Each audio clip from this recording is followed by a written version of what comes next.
एक धागा होता है और उस धागे में एक एक मणियों को सुंदर पिरो करके हम माला बना देते हैं। तो वो माला गिरता है क्या जब हम बांध देते हैं? मोतियां गिरती हैं? बोले नहीं गिरती, सुंदर व्यवस्थित रहती हैं। ऐसे ही भगवान शंकर जो है अष्टमूर्तियों के रूप में इस सृष्टि पर सदैव स्थित रहते हैं। सर्वो भवस्था रुद्र उग्रो भीमः पशुपतिः ईशानस्य महादेवो मूर्तियश्चाष्टभिः श्रुतः। मूर्ति अष्टविश्रुताः, इन अष्टमूर्तियों में भगवान शंकर रहते हैं। तो बोले ये अष्टमूर्ति कौन कौन से हैं? बोले सर्व, सर्व, भव, रुद्र, उग्र, भीम, पशुपति, ईशान और महादेव। ये 8 मूर्तियां हैं। यही 8 मूर्तियां हमारी सृष्टि पर हैं। बोले किस रूप में है? तो जो सर्व है वह भूमि के रूप में हमारी पृथ्वी पर है। जो भव है वो जल के रूप में है। जो रुद्र है वो अग्नि के रूप में है और जो उग्र है वह वायु के रूप में है। भीम आकाश के रूप में है। भगवान पशुपति जो है क्षेत्रज्ञ के रूप में है, क्षेत्रपाल के रूप में, और ईशान जो है सूर्य के रूप में है और महादेव चंद्रमा के रूप में है। इस प्रकार ये 8 सिद्धियां ही पूरे सृष्टि का निर्माण करती हैं, संचालन करती हैं, विकास करती हैं। तो भगवान पृथ्वी के चराचर में है, कण कण में है। सुंदर ब्रह्मा जी ने अर्धनारीश्वर की कथा सुनी है भगवान की। आज हम जो कथा सुनाएंगे ये पूरी कथा आप पिछले 6 दिनों से सुन रहे हैं। तो पिछले 6 दिनों में भगवान का, शंकर का जो अवतार हुआ है उसी अवतार की कथा को संक्षेप में हम आपको सुना रहे हैं। एक बार भगवान शंकर का अर्धनारीश्वर अवतार हुआ। भगवान शंकर आधा नारी और आधा पुरुष के रूप में प्रकट होकर के इस सृष्टि पर उन्होंने अवतार लिया। आज सुंदर नंदी से सौनकादिक जी पूछने लगे कि महाराज भगवान का अर्धनारीश्वर अवतार कब हुआ? तो ब्रह्मा जी ने कहा कि मैं सृष्टि को जो है प्रारंभ कर रहा था। जब सृष्टि प्रारंभ कर रहा था तो मेरे पास केवल पुत्रों को उत्पन्न करने की शक्ति थी। मैं केवल नर बना सकता था, माताओं को बनाने की शक्ति मुझ में नहीं थी। उसी समय मैं ध्यान कर रहा था कि सृष्टि का विस्तार जो है किस प्रकार से होगा, सृष्टि कैसे फैलेगी। उसी समय मैं जब ध्यान कर रहा था तो मेरे सामने भगवान शंकर जो है अर्धनारीश्वर के स्वरूप में प्रकट हो गए। बोलिए अर्धनारीश्वर भगवान की। भगवान सुंदर अर्धनारीश्वर रूप में प्रकट हुए हैं। भगवान का आधा शरीर जो है नर का है और आधा शरीर नारी का है।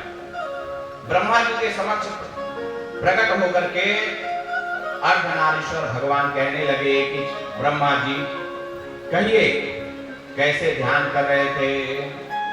बोले महाराज मैं पुरुष को बनाने की शक्ति जानता हूं, स्त्री को बनाना मुझे नहीं आता। और जब तक स्त्री और पुरुष नहीं होंगे तब तक सृष्टि का विकास हो ही नहीं सकता। मैंने कहा था ना कि नारी गृहस्थ मूलम, एक जो नारी है वो गृहस्थ की मूल होती है। अगर घर में आनंद है तो नारी के कारण सृष्टि का विकास हो पा रहा है, तो नारी के कारण सृष्टि में आनंद है तो नारी के कारण इसलिए नारी जो है समस्त सुखों का मूल है। तो सदैव जो है स्त्री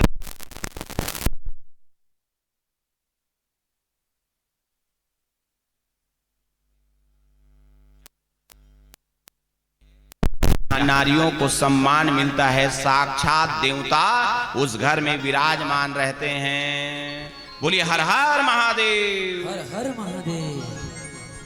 नारी भोग की विषय वस्तु नहीं है, याद रखिए। कुछ लोग नारी को केवल उपभोग की वस्तु समझते हैं, बच्चा पैदा करने का मशीन समझते हैं। उनकी नजरों में नारी जो है केवल उपभोग के लिए है। लेकिन हमारा धर्म नारी को देवी कहता है। आज से नहीं, जब से सृष्टि है तब से पुरुष से ज्यादा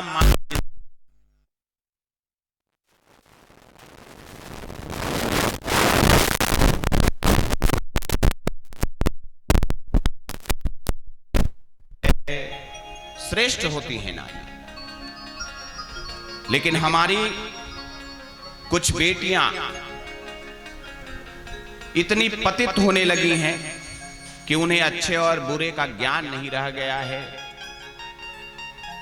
हमारे धर्म में मिलने वाले मान सम्मान को छोड़ करके वो ऐसे धर्म में जाना चाहती है जहां उसे मृत्यु के अलावा कुछ मिलने वाला नहीं है।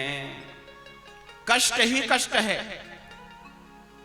वहां जाने से केवल आप एक बच्चा पैदा करने की मशीन के अलावा कुछ नहीं रहेंगे।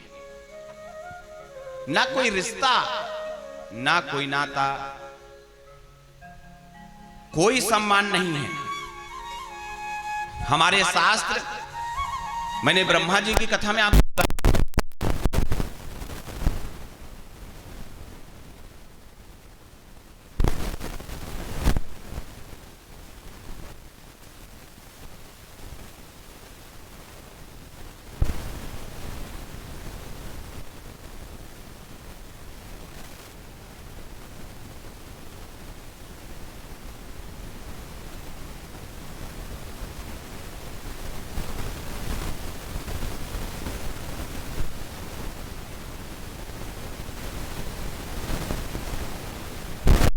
संतानों को यह सिखाना पड़ेगा कि हिंदू हो, हिंदू रहो, हिंदू बन के जियो और हिंदू बन के मरो।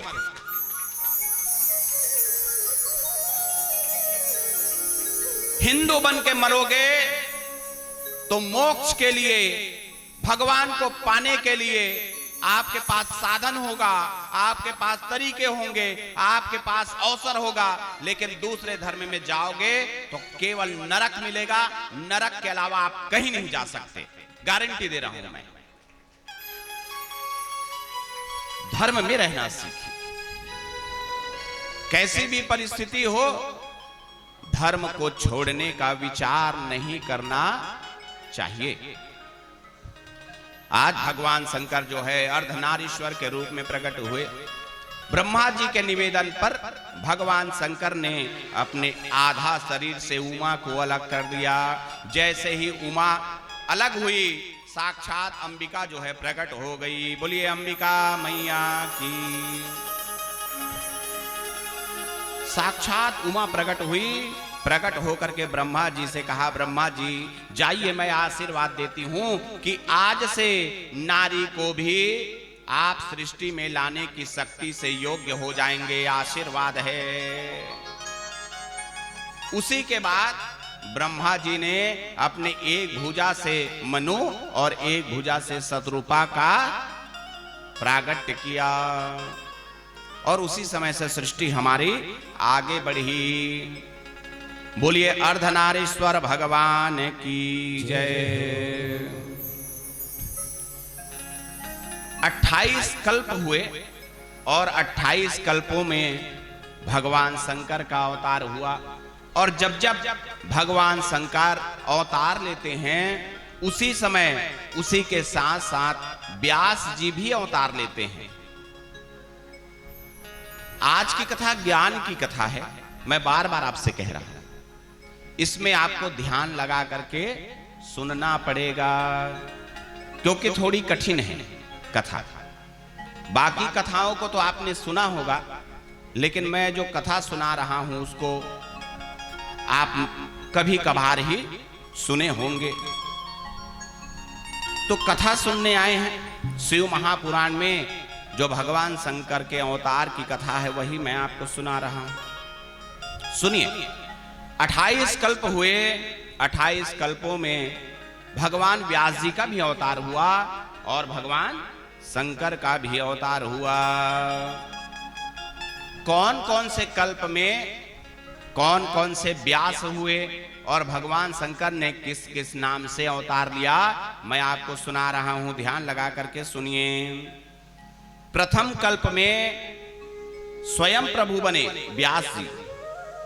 व्यास जी जो है स्वयं प्रभु बने और श्वेत मुनि बन करके भगवान शंकर का अवतार हुआ।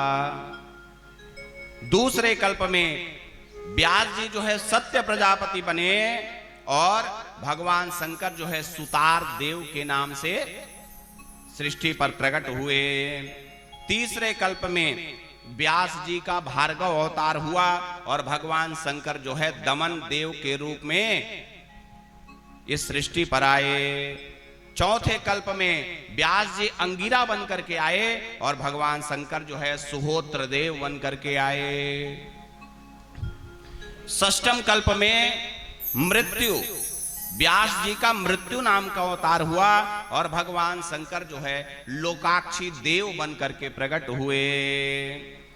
सातवें कल्प में सतक्रतु, व्यास जी का सतक्रतु नाम से अवतार हुआ और विभु जैसी सभ्य बने। कौन? बोले भगवान शंकर। आठवें कल्प में वशिष्ठ और भगवान शंकर बने दधिवाहन। नौवें कल्प में व्यास जी का सारस्वत नाम से अवतार हुआ और भगवान बने ऋषभ देव, जिन्होंने जैन धर्म को आगे बढ़ाया। जैन धर्म को आगे बढ़ाने वाले ऋषभ देव जो है वो भगवान शंकर के